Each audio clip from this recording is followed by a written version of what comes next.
খবরটি নিবেদনে care Concern hospital. আপনার সুস্থতা কামনায় Care Concern Hospital, Serampore, Hooghly. নতুন কায়দায় কেপমারি হিন্দমোটরে সেই ছবি ধরা পড়ল সিসি ক্যামেরায়।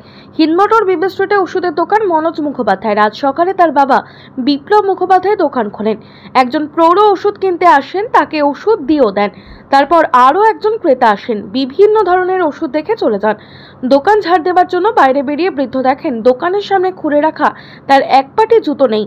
সে সময় এক যুবক এসে তাকে বলে কুকুরে জুতো নিয়ে গেছে ওই দূরে। বৃদ্ধ জুতো খুঁজতে যান দোকান ফাঁকা রেখেই। সেই যুবক তার পিছনে যায়। ফাঁকা দোকানে সে সময় আসে সেই প্রৌঢ় যে দোকান খোলার সময় ওষুধ নিতে এসেছিল। দোকানে ঢুকে ক্যাশ বাক্স থেকে নগদ টাকা নিয়ে চম্পট দেয়। দোকান মালিক মনোজ মুখোপাধ্যায় বলেন, একটা গ্যাং এই কেপমারি করছে। সকালে বাবা দোকান খুলতে আসে, তখনই তারা টার্গেট করে। ওষুধ কেনার আছিলায় ক্যাশ বাক্স কোথায় সেটা দেখে যায় একজন। আরেকজন এসে জুতো সরায়। আরেকজন এসে বলে কুকুরের জুতো নিয়ে গেছে। তারপর বাবা দোকান ফাঁকা রেখে জুতো খুঁজতে যেতে ক্যাশ বাক্স সাফ করে যায়। 1010 টাকা ছিল বাক্সে। এই ঘটনায় খুব আতঙ্কে আছি, নিরাপত্তার অভাব বোধ করছি, পুলিশে অভিযোগ করব। 9টা নাগাদ আমার বাবা তিতলি ফার্মেসি আমাদের দোকানটা খোলার সঙ্গে সঙ্গে একজন লোক আসে একটা ওষুধ নিতে। সে ওষুধটা নেয় এবং ক্যাশ বাক্সটা কোথায় সেইটা আর কি দেখে। দেখার পরে ক্যাশ বাক্সটা কোনটা, কোন একটা আসল ক্যাশ বাক্স সেইটা আর কি দেখে। দেখার পরে আমরা সিসিটিভিতে যা দেখে যে জায়গায় পুরো ব্যাপারটা বুঝতে পেরেছি, এটা একটা চক্র। এখানে 3 থেকে 4 জন ছিল, এটা একটা গ্যাং।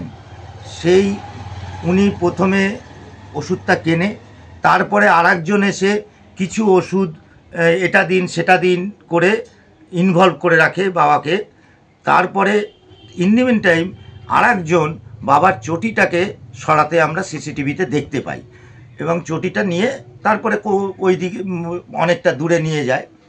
তারপর কিছুক্ষণ বাদে বাবা যখন বাইরে গেছে তখন একটি ছেলে আসে, এসে বলে যে আপনার চটি কুকুরে নিয়ে গেছে ওই দিকে। তো বাবা চটিটা নিতে গেছে এবং চটিটা নিতে যাওয়ার সঙ্গে কিন্তু ওই ছেলেটাও গেছে।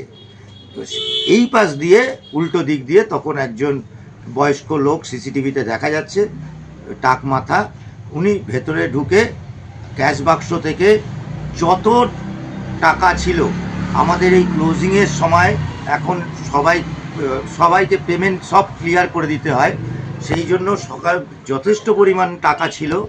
মানে আমরা রীতিমতো স্তম্ভিত এবং ভীত, সন্ত্রস্ত। আমার বাবাকে তো বাড়িতে দিয়ে চলে আসতে হয়েছে।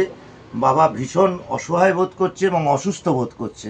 একদম এই নয় যে রাতের অন্ধকারে, দিনের বেলা 9টার সময়, এটা ভাবা যায় না। মানে আমাদের নিরাপত্তা কি জায়গায় রয়েছে আমি নিজে বুঝতে পারছি না। পুলিশ এসেছিল, তাদের সব সিসিটিভি আমরা ফুটেজ দেখিয়েছি, তারা পাঠাতে বলেছে সিসিটিভি ফুটেজগুলোকে, এবং আমি বলেছি যে আমি এফআইআর করব, সেই মতো ভাবছি।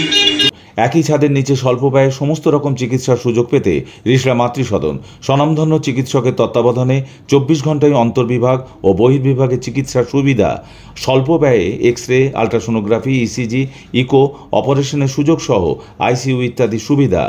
আপনাদের সেবায় মাতৃসদন। চিকিৎসা পরিষেবায় এক বিশ্বস্ত প্রতিষ্ঠান স্পর্শ। চাপদানি পৌরসভার উদ্যোগে বিশিষ্ট সুচিকিৎসক দ্বারা পৌরসভার সন্নিকটে স্পর্শ দিচ্ছে আইসিইউ এর পরিষেবা।